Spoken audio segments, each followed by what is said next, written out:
अस्सलाम वालेकुम नाजरीन। आखिरी लम्हे में इन्होंने वसीयत की। एक अल्लाह वाले थे, दरवेश थे, साहब कमाल थे। वसीयत की कि मेरी 7, 14, 21 नस्लों में दो चीज़ों की कमी नहीं आएगी। एक बेटों की, एक दौलत की कमी नहीं आएगी।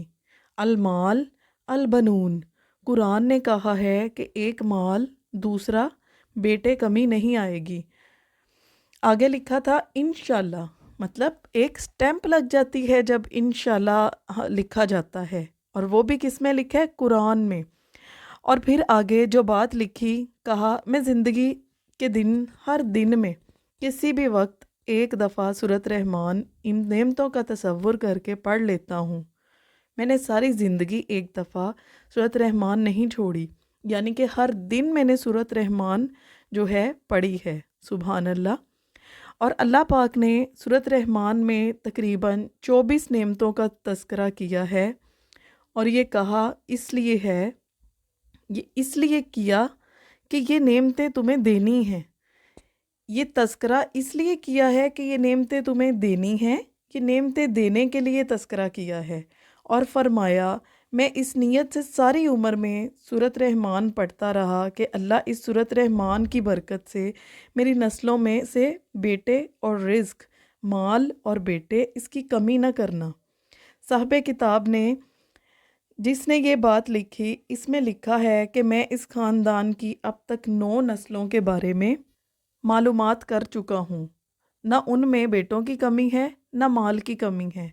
उन्होंने कहा 7, 14 या 21।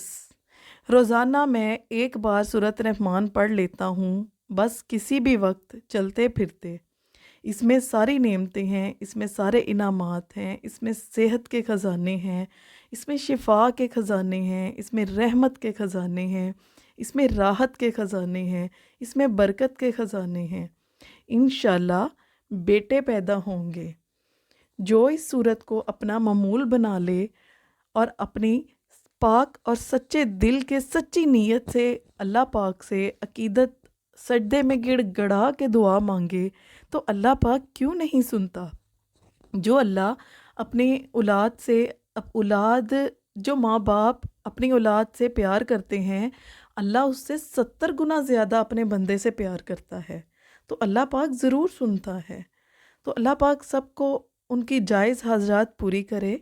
जिनके पास बेटे नहीं हैं उनको बेटे दे, और सेहत और ज़िंदगी वाली औलाद अता फ़रमाए। अल्लाह पाक सबको माल दे, रिज़्क दे, और वसी रिज़्क दे। तो दुआ में शामिल होने के लिए, करने के लिए अपना नाम, अपनी जो है प्रॉब्लम्स, वो कमेंट बॉक्स में लिख दें। तो ऐसे है कि इंशाल्लाह हम उसका नाम लेके उसकी दुआ में उसको शामिल कर देंगे।